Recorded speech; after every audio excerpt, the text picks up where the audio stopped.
Hello everyone. When mentioning France, we usually think of the Eiffel Tower, wine, bread, perfume, or as a country of great cultures, the cradle of many famous authors in the world such as Fontaine or Victor Hugo, or the French football team associated with the image of the Gola roosters.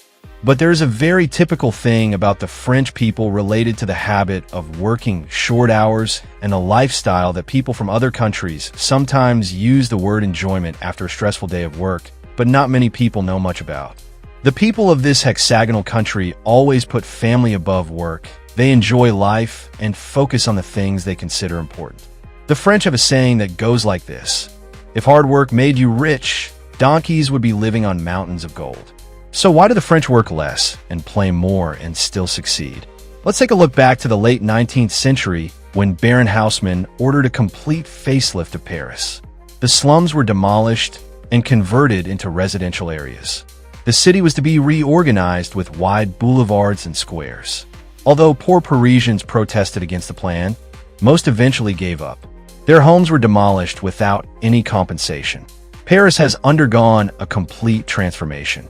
It has gone from a working-class place with medieval architecture to a more affluent place with modern architecture in the span of at least 2 decades of renovation. Today, every August, Paris witnesses a similar transformation. Tourists swarm the picturesque streets, and English, Italian, and Spanish voices fill the streets of Paris. And people joke that listening to French is a luxury even in Paris. And especially in the last 2 weeks of August, you'll hardly find a bus running or a shop open in some places. Next, workers in France only need to work 35 hours a week. So why is there a lack of French in France?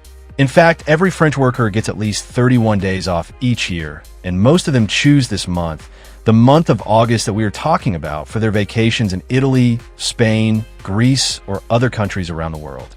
Some people will consider this laziness, but choosing to take the whole month of August to rest is a way for the French to avoid falling into a state of overwork.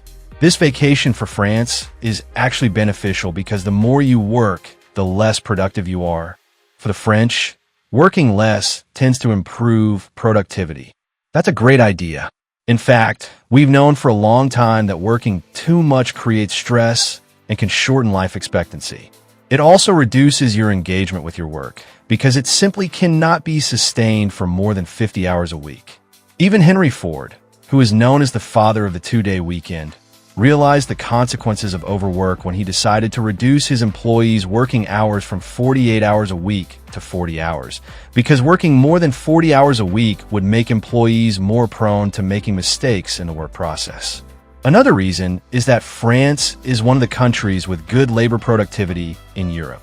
This country is always in the top of the countries with hard-working and efficient workers, along with the US or Germany. This is really quite strange because people often have the prejudice that the German economy is always good and the French economy is very bad. If you can manage your time and focus on your work during that time, your productivity and efficiency will improve. This is really true for the French.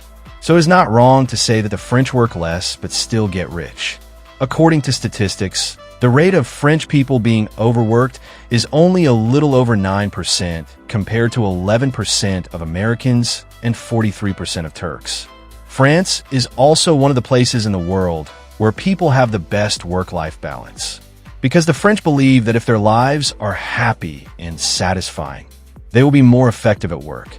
If you're happy at home, then working at the company is also good. This is a very positive way of thinking. And finally, we will learn about stereotypes about French people that are funny, but probably true. Prejudice is something that imposes something very difficult to change, and the French also have to endure prejudices from the perception of other countries. But surprisingly, there are some prejudices about France that are true, and perhaps the French do not deny, and it makes us surprised. The first prejudice is that the specialty of the French is strikes. Many tourists do not know about the strike schedule in France. As a result, they miss their flights or trains. Many students in France have problems with time during strikes when public transport cuts trips, not to mention other professions. On average, some French industries can go on strike 2 to 4 times a year. Another stereotype is that French people are very hairy. Maybe because of the climate and geographical location of this country. The French and Germans are considered to be hairier than other peoples. This is easily noticed by both women and men. Then there are the stereotypes about French eating habits and cuisine. The French still have every right to be proud of their culinary culture. In terms of sophistication in eating from breakfast to dinner, they always focus on quantity, quality, sophistication from preparation to the way of eating. Their wine is affirmed in terms of class as well as brand. French wine, French cheese, and bread are their pride. Snails and frog legs are famous dishes in France. Tourists often use these dishes when talking about French cuisine. However, in modern life, young French people today also love fast food and do not pay as much attention to eating as before.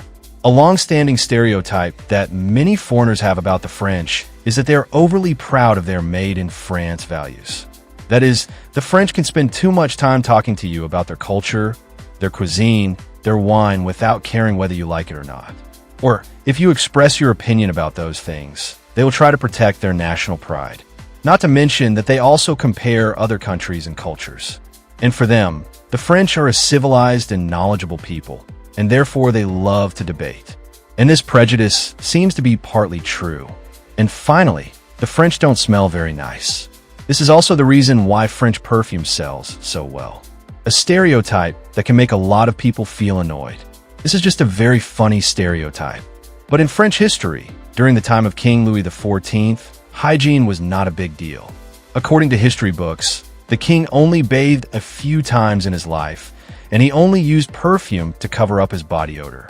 And that is the story of France, a country where people often joke that the French work less and play more, but are still rich. A major economy in the world, a country that has also had a lot of influence on this planet. Thank you for your interest in following this story. If you find it interesting, don't forget to subscribe to the channel, turn on the notification bell, and share. And now, I would like to say goodbye.